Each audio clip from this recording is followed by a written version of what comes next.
20 साल के लड़के को छोटे छोटे बच्चों की सेक्स की वीडियो देखने की लत लगी हुई थी। वह गांव में जाता है। उस गांव के लोग इस लड़के को खूब स्वागत सत्कार करता है, नाश्ता खिलाता है, खाना खिलाता है। लेकिन यह दरिंदा उसी गांव की 3 साल की मासूम बच्ची के साथ मुंह में कपड़े ठूसकर उसके साथ बलात्कार करता है। वह बच्ची तड़प तड़प कर मर जाती है। यह हैवान कहाँ का था? यह सच्ची कहानी कहाँ की है? आइए कहानी में आगे जानते हैं। नमस्कार दोस्तों, मेरा नाम है अंकुश और आप देख रहे हैं क्राइम लीला। राजस्थान में एक ज़िला है चित्तौड़गढ़, गांव बस्ती। तारीख थी 21 अप्रैल 2022। उस रोज़ उस गांव में 2 लड़कियों की शादी थी। गांव के सभी लोग काफ़ी खुश थे, विशेषकर जो छोटे छोटे बच्चे थे वो खुशियों से झूम रहे थे, गा रहे थे, नाच रहे थे। घर के लोग और गांव के लोग बारातियों की स्वागत सत्कार में लग जाते हैं। बारातियों की जहां पर रुकने की व्यवस्था की गई थी वहीं पर बारातियों को नाश्ता पानी कराया जाता है। नाश्ते में कई प्रकार की मिठाई दी जाती है। कुछ घंटों के बाद बारातियों को खाना खिलाया जाता है। खाना खाने के बाद ज़्यादातर बाराती जहां पर उन लोग को रात में रुकने की व्यवस्था की गई थी वहां पर जाकर आराम करने लगते हैं।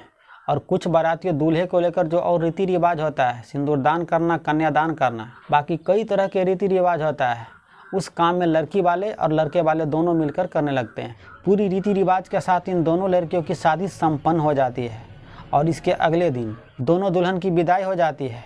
वो लोग बारातियों के साथ अपने अपने घर चले जाते हैं। गांव में बिल्कुल सन्नाटा पसर जाता है। इसी गांव की 3 साल की बच्ची के माँ बाप अपनी बच्ची को ढूंढ रहे थे। बच्ची के माँ बाप को यह लगा कि गांव में 2-2 शादी है, हो सकती है कि उसकी बच्ची उन्हीं के घर चली गई हो और खेलते खेलते उन्हीं के घर सो गई हो। लेकिन दोनों बारातियों जब अपने अपने घर वापस लौट गए, इसके बावजूद भी बच्ची का कहीं कुछ पता नहीं चल रहा था। गांव के लोगों को इस बच्ची के बारे में पता चला। वो लोग भी इस बच्ची को ढूंढने में लग जाते हैं, लेकिन बच्ची का कहीं कुछ पता नहीं चल रहा था। इसी में से कुछ लोगों ने यह कहा कि कहीं बच्ची बारातियों के साथ तो नहीं चली गई है।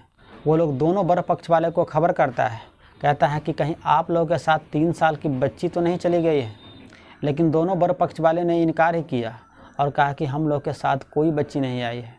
बच्ची के माँ बाप के साथ साथ गांव के बहुत सारे लोग इन 3 साल की मासूम बच्ची को ढूंढने में लग जाते हैं, लेकिन बच्ची के बारे में कहीं कुछ पता नहीं चलता है। शाम के 3 बज जाते हैं, लेकिन बच्ची के बारे में कुछ पता नहीं चल रहा था। तब बच्ची के माता पिता थक हार कर पुलिस स्टेशन में जाता है और वहाँ अपनी 3 साल की बच्ची की गुमशुदगी की रिपोर्ट लिखाता है। मामला 3 साल की बच्ची की गुमशुदगी का था। पुलिस फ़ौरन ही हरकत में आती है। थोड़ी देर के बाद पुलिस बस्सी गांव में जाती है और बच्ची के बारे में पता लगाने की कोशिश करने लगती है। जिस वक्त पुलिस गांव में पहुंची थी, गांव के बहुत सारे लोग इकट्ठा हो गए थे। पुलिस ने बच्ची के बारे में पूछताछ करना शुरू किया कि बच्ची को किसने आखिरी बार देखा था, बच्ची कहाँ थी। इसी में से गाँव के एक बुजुर्ग आदमी सामने में आता है। पुलिस से कहती है कि साहब, मुझे एक बात याद आ रही है। जब मैं रात के 3-3:30 बजे गाँव से 1 किलोमीटर दूर शौच करने के लिए गया था, तब एक लड़का कुएं के पास छोटी सी बच्ची के साथ खेल रहा था। और जब वह उधर से शौच करने के बाद घर वापस आ रहा था और गांव के नज़दीक जैसे ही पहुंचा, तब उसने देखा कि वह लड़का अकेले ही वापस आ रहा है।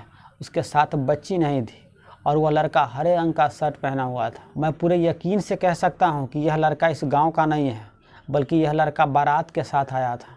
बुजुर्ग की यह बात सुनकर पुलिस को लगा कि हो सकता है इस बच्ची की गुमशुदगी से इसी लड़के का कुछ न कुछ लेना देना हो। पुलिस को यह लगा कि हो न हो इस बच्ची की गुमशुदगी से यह जो बुजुर्ग आदमी कह रहा है उस लड़के का हाथ हो।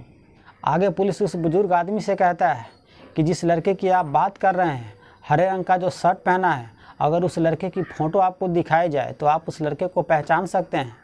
तब बुजुर्ग आदमी ने कहा, हाँ बिल्कुल पहचान सकते हैं। तब पुलिस ने गाँव के लोगों सबसे कहा कि जो भी अपने मोबाइल से शादी की फ़ोटो और वीडियो बनाया है, अपने मोबाइल में चेक करे कि किसी के मोबाइल में वह हरे रंग का शर्ट जो पहना हुआ लड़का है उसकी फ़ोटो और वीडियो उसके मोबाइल में है क्या। बहुत सारे लोगों ने अपने मोबाइल से शादी की फ़ोटो और वीडियो बनाया था। सभी लोग अपने अपने मोबाइल की गैलरी में जाकर फ़ोटो और वीडियो देखने लगता है। तभी एक आदमी कहता है कि साहब, हमारे मोबाइल में हरे रंग का शर्ट पहने हुए लड़के की 2 फ़ोटो है। वह फ़ोटो उस बुजुर्ग आदमी को दिखाता है।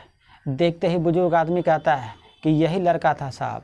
वह फ़ोटो लेकर बर पक्ष के दूल्हे को और उनके पिता को व्हाट्सएप पे भेजता है और कहता है कि आप यह फ़ोटो देखकर यह बताओ कि आप लोग के साथ बारात में यह लड़का इस गांव में आया था। फ़ोटो देखते ही कहता है कि हाँ साहब, यह लड़का तो हम लोग के साथ बारात में गया था और यह इसी गांव का रहने वाला है। इस लड़का का नाम रामेश्वरम है। यह 20 से 21 साल का लड़का है। वह फ़ोटो देखते ही पहचान जाता है और पुलिस से कहता है कि हाँ साहब, यह लड़का तो हमारे गांव का ही है, हम लोग के साथ बारात में भी गया था। इस लड़का का नाम रामेश्वरम है। यह 20 से 21 साल का लड़का है। पुलिस उनको कहती है कि आप कोई भी बहाना से उस लड़के को अपने दरवाजे पर रखिए, हम लोग आ रहे हैं, उस लड़के से पूछताछ करनी है। वो लोग ऐसे ही करते हैं और 20 साल के रामेश्वरम को कोई बहाने से अपने घर पे बुला लेता है। कुछ देर में पुलिस पहुंच जाती है। रामेश्वरम के पूछताछ करने के बहाने से थाने लाती है, उससे पूछताछ करती है। लेकिन शुरुआती पूछताछ में तो वह इधर उधर की बात करता है, लेकिन जब उस पर कुटाई पिटाई शुरू करता है तब वह कबूल करता है कि 3 साल की बच्ची का गायब करने में उसी का हाथ है। पुलिस आगे यह कहती है कि बच्ची कहाँ है, उसके साथ तुमने क्या किया है, पूरी बात बताओ। तब वह 20 साल का लड़का जिस तरह से 3 साल की मासूम बच्ची के साथ कुकर्म किया था, दुष्कर्म किया था, वह सिलसिलेवार तरीक़ा से पूरी बात बताता है। वह कहता है कि उसे छोटे छोटे बच्चों की सेक्स की वीडियो देखने की लत लगी हुई है। जब वह बारातियों के साथ उस गांव में पहुंचा तब उसने देखा कि बहुत सारे बच्चे हैं। यह देखकर उसकी काम वासना जग जाता है। वह सोचने लगता है कि इस छोटे छोटे बच्चे को अपने हवस का शिकार कैसे बनाएं। इतने में ही बारातियों के लिए जो नाश्ते का इंतज़ाम किया था, बारातियों को नाश्ता खिलाने लगता है। नाश्ते में कई प्रकार की मिठाई थी। यह लड़का एक प्लेट पहले खा लेता है, दूसरी प्लेट लेकर वह कागज़ सहित अपने जेब में रख लेता है। वह सोचने लगता है कि अगर छोटे बच्चों की मिठाई की लालच देंगे तो वह पीछे पीछे आसानी से आ सकता है, और वह ऐसे ही करता है। रात के 11:30 बजे एक 4 साल के बच्चे पे इसकी नज़र पड़ता है। उस बच्चे को मिठाई की लालच देता है। वो बच्चा पीछे पीछे आने लगता है। गांव से 1 किलोमीटर दूर कुएं के पास इस बच्चे को ले जाता है। वहाँ पर इस बच्चे के साथ अननेचुरल सेक्स करने लगता है। बच्चे दर्द के मारे कहारने लगते हैं, रोने लगते हैं। वह ज़ोर ज़ोर से रोने लगता है। वह फ़ौरन ही एक मिठाई लेकर इस बच्चे को देता है, कहता है कि चुप हो जाओ, रो मत। फिर उसकी नज़र 2-4 लोगों पे पड़ता है। वह देखता है कि वो लोग इधर ही आ रहा है। वह फ़ौरन ही बच्चे को कपड़े पहनाता है, गोद में उठाता है, बच्चे को चुप कराते हुए कहता है कि यह बात किसी से मत कहना, तुझे कल और मिठाई खिलाऊंगा, विदाई के वक्त आना।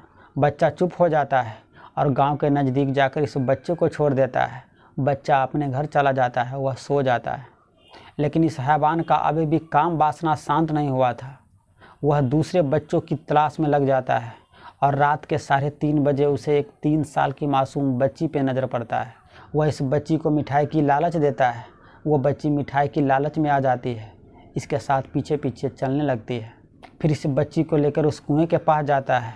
बच्ची के साथ कुछ देर तक खेलता है। जब वह बच्ची के साथ खेल रहा था उसी दौरान गांव के एक बुजुर्ग आदमी शौच करने के लिए उसी कुएं के तरफ गया था। फिर बच्ची के सारे कपड़े उतार देता है, जेब से रुमाल निकालकर बच्ची के मुंह में ठूंस देता है ताकि बच्ची की चीखने और चिल्लाने की आवाज़ न निकल सके।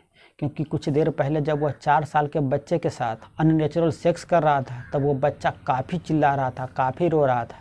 यह बच्ची चीख चिल्ला ना सके इसीलिए उस बच्ची के मुंह में पहले ही कपड़े ठूंस देता है। फिर बच्ची के साथ वह बलात्कार करता है। बच्ची दर्द के मारे तड़प रही थी, छटपटा रही थी, चीखने चिल्लाने रोने की कोशिश कर रही थी, लेकिन यह हैवान उस बच्ची के साथ बलात्कार किए जा रहा था। कुछ देर के बाद जब इस लड़के के काम वासना शांत होता है, लड़की को वह कपड़े पहनाता है, उसे गोद में उठाता है। जैसे ही वह बच्ची को गोद में लेकर 10-15 कदम चलता है, उसे एहसास होता है कि बच्ची तो मर गई है। बच्ची के वह सांस चेक करता है, लेकिन सांस नहीं चल रही थी। अब यह सोचता है कि इस बच्ची को क्या करे। तब वह फिर 10-15 कदम पीछे आता है, बच्ची को उस कुएं में फेंक देता है। कुएं में काफ़ी सारा पानी भरा हुआ था। बच्ची थोड़ी देर में कुएं में डूब जाती है। फिर यह हैवान वहाँ से वापस आता है, बाराती में शामिल होता है, फिर बारातियों के साथ वापस चला जाता है। तो दोस्तों, यह थी आज की काफ़ी अफसोसनाक कहानी, जिसमें 3 साल की मासूम बच्ची के साथ जिस तरह से दरिंदगी किया है। इस हैवान के बारे में आप क्या कहना चाहते हैं? तो अपनी राय हमें कमेंट कर ज़रूर बताइए। हम आपसे एक और ऐसे ही सच्ची कहानी के साथ मिलते हैं। तब तक आप अपना बहुत सारा ख्याल रखिए। जय हिंद, जय भारत।